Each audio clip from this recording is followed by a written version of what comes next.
This is the Mulligan Stew Podcast. I'm TerryDavidMulligan. The world has lost one of the great songwriters, singers, band leaders, human beings in Robbie Robertson. He lost his battle to cancer, surrounded by his family, thank goodness.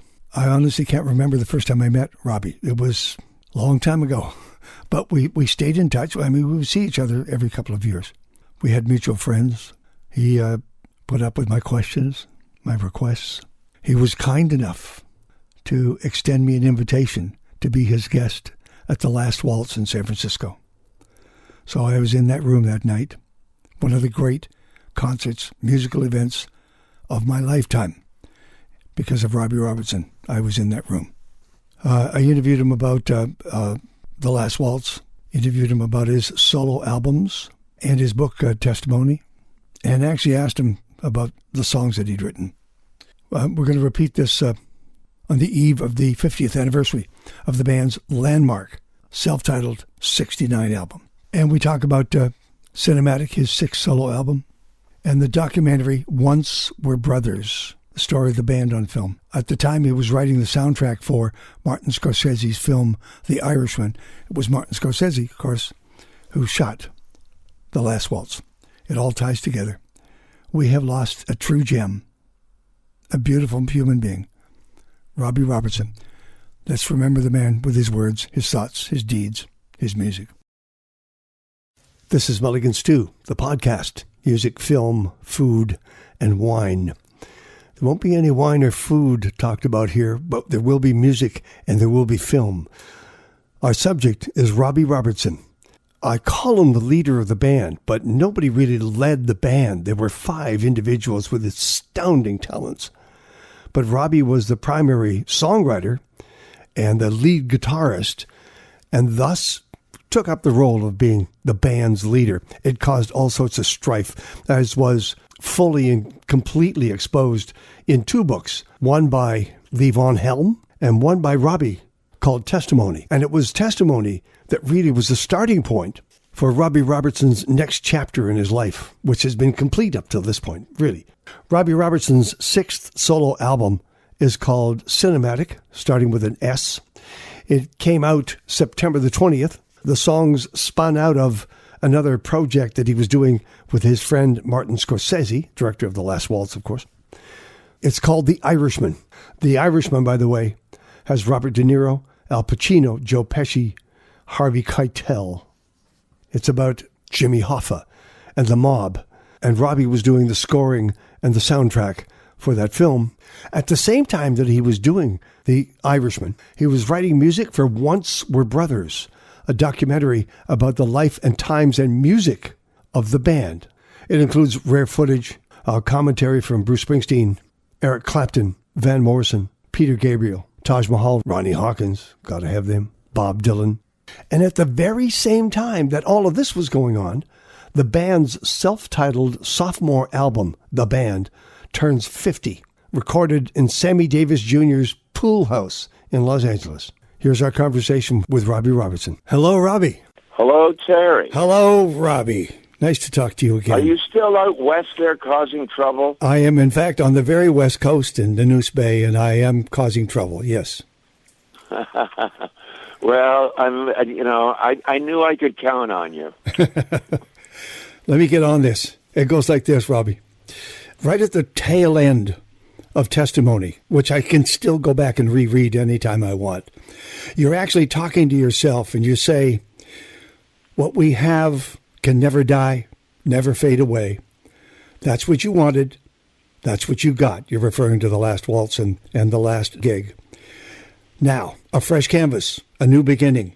Bring on tomorrow. Is this the fresh canvas? Well, I've always worked in a certain way that these challenges, I go into these challenges of new projects, and whether it's a film with Martin Scorsese or a new record I'm making or a book I'm writing, whatever it is, I always start with this blank canvas and think, oh my God, I don't know if I can do this. I'm really going to have to reach deep on this.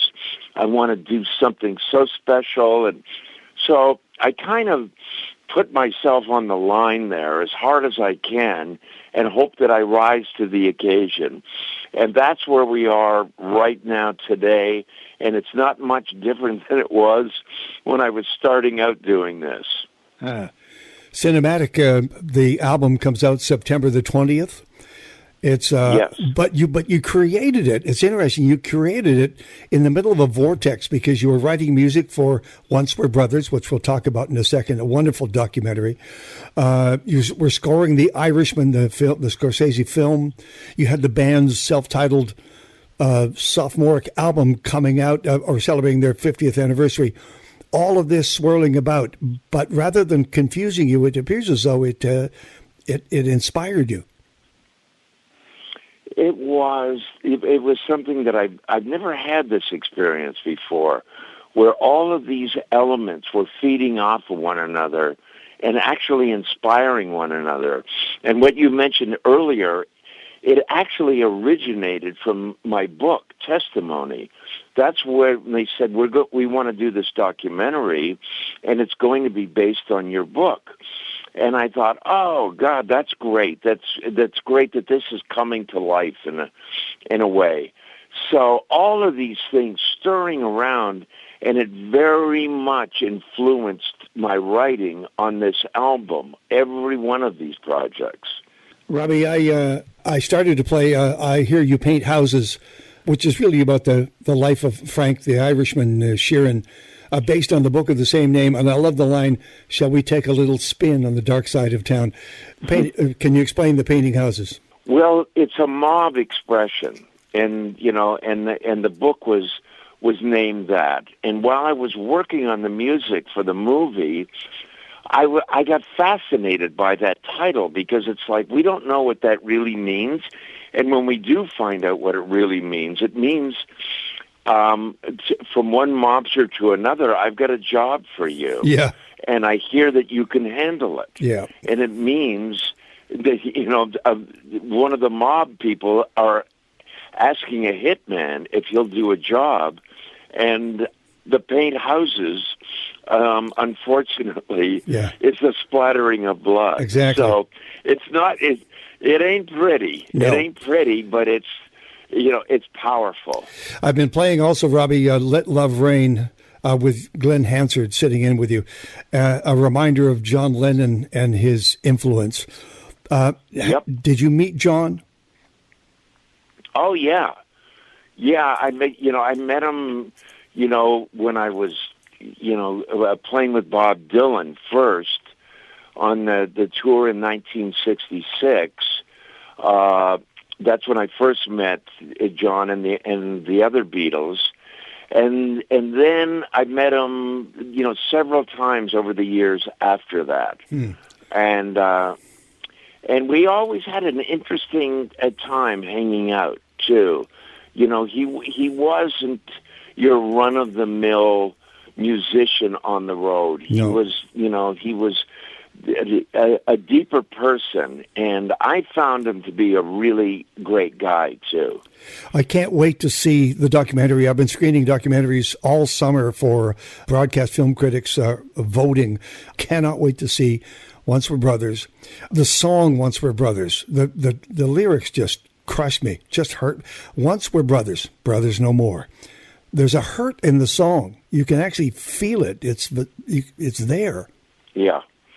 Yeah, well, the sadness of Richard and Rick and Levon no longer being with us, that they've all passed away, and you think, oh my, I never imagined this in my life. I never thought about losing these guys like this.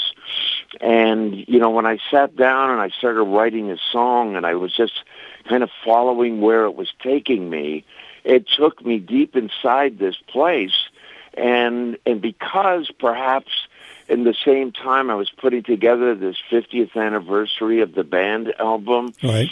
And it's really turned out quite beautiful, and it was very moving to revisit that music, and the fact that I was just thinking about the brotherhood and my relationship with these guys and the magic that we were fortunate enough to make together. I just miss them, with all my heart. You were writing music for the documentary. Did it need scoring? No, because there was so much in the story Right. of music that's being used, of songs that I wrote, and there's a broad horizon of it. So it's it's a different approach. It's really just using the storytelling songs as score. By the way, I love this track, Dead End Kid, Robbie. I love it. It's you, isn't it? It's First Nations. It's the Jewish gangster family. It's you. Yeah, it's spot on. It's exactly what it is. And, it's that period when you're growing up and you've got all of these dreams and all this ambition and everything, and people are like, no, that's not going to happen. You're probably going to end up working down the road at the factory, or you're probably going to end up in jail, or that's what you're talking about ain't going to happen. And you have to overcome these obstacles, and you have to just get on that train, that leads you to the dream that you want to pursue. Are you proud of the way the songs from the band release of 50 years ago still play today, still hang in there, still engage the listener? I couldn't be much prouder of that. And the fact that this music has gone on to influence so much music and so many musicians. And I hear its influence on the radio with young bands and young artists all the time. And even working with somebody like Glenn Hansard on the, Let Love Rain that you mentioned. Glenn has told me, oh my God, this turned my world upside down. This made me want to reach for that place just like you guys did. And that's a very rewarding feeling. Is this music coming on the road, Robbie? No, I don't do that anymore.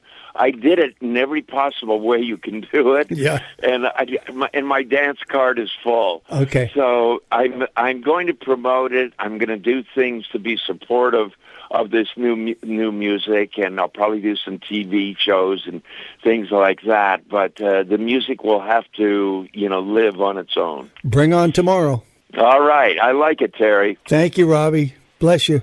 Thank you. Take care.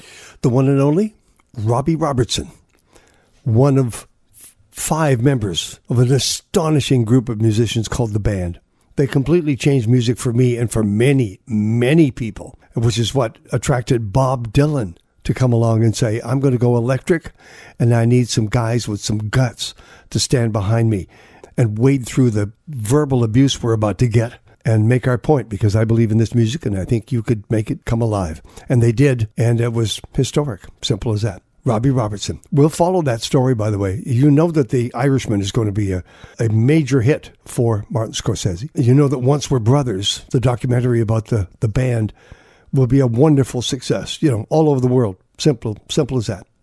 And the celebration for the 50th anniversary of The Band, the sophomore album from the boys, will just carry the day. And then there's still more to come, and we'll deal with that in 2020. Coming up on Mulligan Stew, the podcast, The Small Glories, Mary Gauthier, harpoonist and the axe murderer, Con Brio from the Bay Area, Donovan Woods, singer, songwriter, getting bigger and bigger, Dan Mangan, I think maybe in a week or two, Lorena McKinnon, and hopefully many others. We're heading towards 100 episodes. We might put together an all-star clip fest as we approach that. I'm Terry David Mulligan. This is Mulligan Stew, the podcast, music, film, food, and wine. You can subscribe on Spotify, Google Play, or Apple Podcasts. And pass us on. Recommend us to your friends, your family, your loved ones, your enemies. Thank you.